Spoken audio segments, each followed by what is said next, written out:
Praise lord. Good morning. ఈ యొక్క ఉదయకాల సమయంలో దేవుడు మనతో మాట్లాడుతున్న మాటలు గడిచిన నిన్నటి దినం దేవుని యొక్క మాటలు ఎంతగానో మనందరూ హృదయాల్లో దేవుడు మాట్లాడి ఉంటాడు.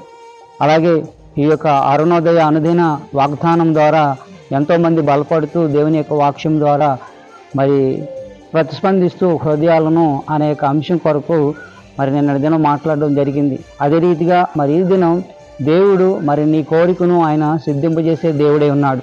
మరి ఉదయకాలంలో లేచి మనం చాలాసార్లు దేవునికి ప్రార్థిస్తూ ఉంటాం.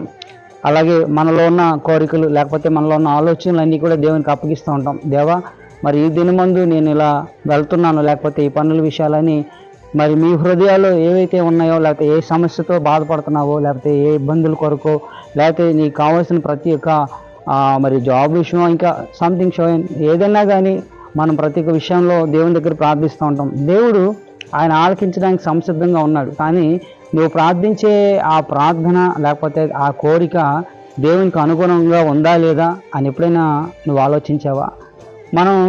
మనకు మనసుకు తోచింది చేయాలని అనుకుంటాం. మనకన్నా అధికుడైన దేవుడు, ఆయన ఆలోచనకర్త అయిన దేవుడు మన పట్ల ఒక ప్రణాళిక కలిగి ఉన్నాడు. బైబిల్ గ్రంథంలో కూడా ఒక భక్తుడు, మనందరికీ తెలిసిన భక్తుడు అబ్రహాం గారు, శారా, వీరిద్దరి జీవితంలో కూడా దేవుడు ఎంతో ఒక ప్రత్యేకమైన ఒక ప్రణాళిక.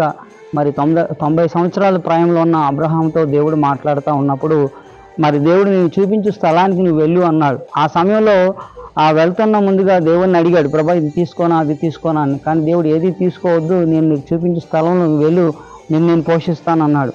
అలాగే మరి అబ్రహాం వెళ్ళే ముందుగా దేవుడు ఒక వాగ్దానం అంటున్నాడు, నువ్వు అడుగుపెట్టి ప్రతి స్థలము నేను దీవిస్తాను, నిన్ను దీవించేవారు నేను దీవిస్తాను, నిన్ను ఆస్వాదించేవారు ఆస్వాదిస్తాను, మరి నిన్ను ఎవరైతే ద్వేషిస్తారో వారిని నేను ద్వేషిస్తాను అని దేవుడు చెప్తా ఉన్నాడు. మరి అటువంటి యొక్క విశ్వాసము దేవుడికి అబ్రహాం మీద కలిగిందంటే అబ్రహాము దేవుని పట్ల ఎటువంటి విశ్వాసం కలిగి ఉన్నాడు. అదే రీతిగా ప్రియులారా, తన యొక్క భార్య అయిన శారా కూడా మరి 100 సంవత్సరాల ప్రాయంలో మరలా దేవుని నామంలో తనకు ఒక కుమారుని దేవుడు అనుగ్రహించాడు. మృతతుల్యమైన ఆమె గర్భాన్ని దేవుడు తెరిచాడు.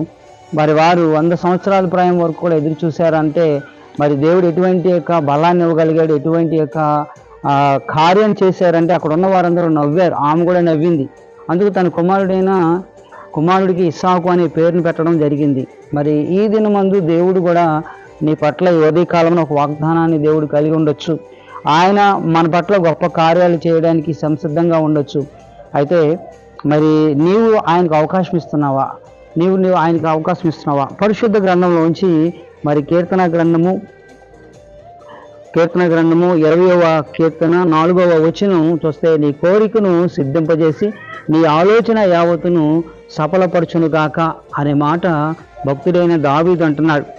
దావీదు కూడా ఈ మాటలు ఎందుకు సెలవిస్తున్నాడు అంటే, తను చేస్తున్న ప్రార్థనలన్నింటిలో కూడా దేవుడు సఫలపరిచే దేవుడే ఉన్నాడని మరి దావీదు నమ్మాడు. అదే ప్రకారంగా మరి ఈ సమయమందు దేవుని యొక్క నామంలో మరి దేవుడు మన పట్ల ఘనమైన కార్యం ఉదయకాలం చేస్తాడని, ఆయన మన కోరికలు సంసిద్ధం చేస్తాడని, ఆయన చిత్తానికి మనం అవకాశం ఇద్దాం. ఈ కొద్ది మాటలు దేవుడు దీవించును గాక.